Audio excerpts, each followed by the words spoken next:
So up next in the Marvel Legends What If Khonshu Build-A-Figure wave, we have Howard the Duck coming from the actual What If TV show. So you can see him here. Here's the side art with, well actually this is the side where Khonshu is, and it shows you the figure required to complete him. Here's the other side with the side art there. It's basically the same art for everybody except for this piece right here is representing the figure. So this is going to be Howard the Duck. There he is right there. And then, of course, we have Ant-Man up here. On the backside, he's got the largest piece, which is the torso and the cape. And then we have, the accessory there. That's it. So this is actually crazy. The Build-A-Figure piece is so big that he's actually taken the actual main part of the package, and Howard is just packaged on the side like an accessory piece. So it's pretty funny. Alright, so I'm going to break out the measuring tape here because we got to see how tall this guy is. Howard the Duck stands at a whopping 4.5 inches tall to the top of his hat. If you're looking at the top of his head, he's 4 inches. So this is basically a mini statue. We all expected this. We all saw this coming because obviously this is what they showed us and promoted to us.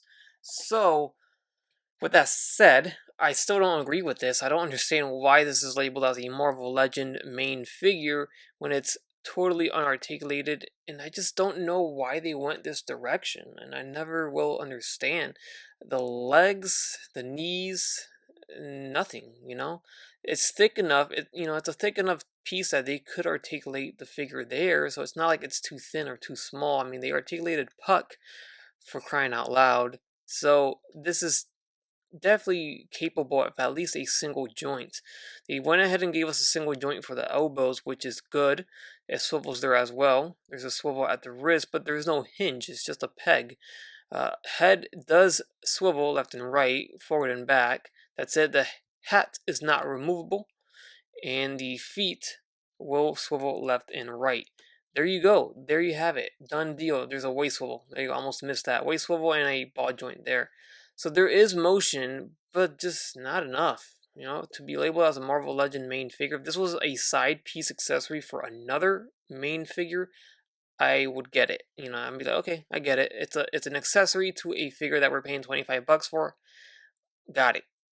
I think that's a good deal. Just like how they did with the Peter Porker and Spider Noir. That wasn't a single release, right? So I don't know why they went ahead and gave us this as a single release and all static, unarticulated. But with that said, all those major gripes aside, the figure looks good. I mean, the sculpt on the suited body looks great. I love it. The paint job looks great. The face sculpt looks great. The head, the hair, the hat, everything on there looks really, really good.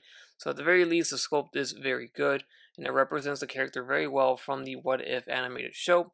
And his accessory will be the Ant-Man head sculpt inside the tank, so his severed head, as dark as that is, I'm surprised how dark Disney got with that zombie episode, but this is of course from the zombie episode, and Ant-Man preserved his head to use his geniusness, I guess. And it's great. I mean, this is removable. You can see the detail there on the hair sculpt, or the head sculpt, I should say. Sorry about that. And it looks good. It looks like the Ant-Man from the animated show. Very good detail there. And this is not, no, it's not a head that you can pop off and put on another figure. You can see the neck is attached to it, so it's not one of those. It would be extra cool if it was a separated neck and it actually had a ball joint or a ball jointed hinge and you can swivel the head and move it around. That would be really cool, but none of that here. Put the tank back in, and there you go. There's your Ant-Man, and there is your Howard the Duck and Ant-Man release there. So for $25, this is definitely not worth it. I can say that right off the bat. There's no other accessories. There's no hand swaps. There is no head swaps or anything like that. But what makes it kind of sort of worth it now is the fact that it comes with the biggest piece in the Khonshu Build-A-Figure, which I'm going to be totally out of frame, but look how huge this piece is in comparison to the Howard the Duck. It's about twice the size of Howard the Duck, so it's about 8 inches tall.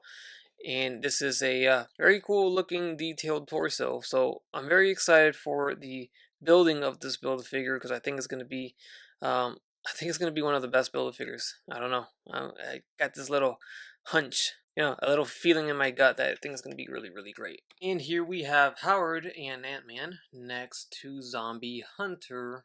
Peter Parker or Spider-Man. So this is of course from a previous What If wave, and these are all going to come together to make a pretty cool looking display from that episode, especially since we have some more zombies in this wave, so very excited for those. And then here we have him next to the classic Loki from this wave.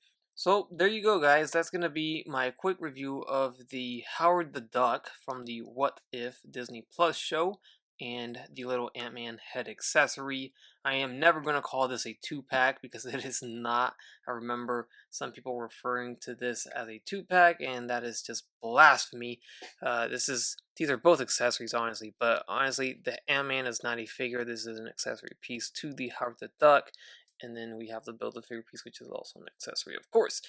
But all in all, $25 for this is not worth it. It's not. This is not your traditional Marvel Legend.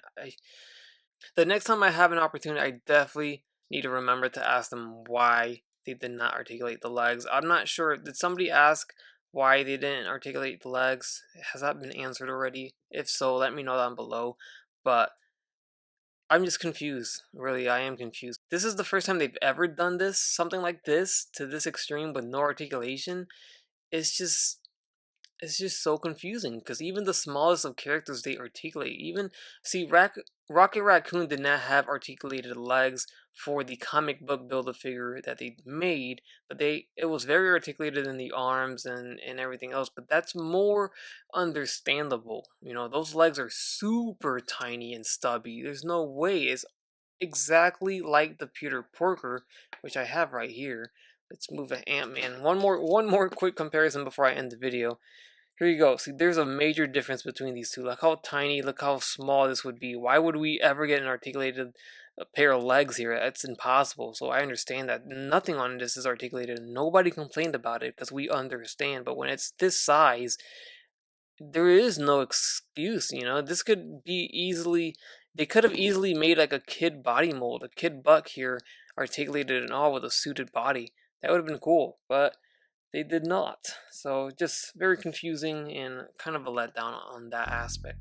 Other than that, the look of it, aesthetically, it looks very nice. It'll look good on your shelf, that's for sure. But you can't really play around with it and have some fun with it, unfortunately. Alright guys, that's it. Hit the like button, comment down below, subscribe if you haven't done so already. And as always, take care, take it easy, and I will catch you on the next one.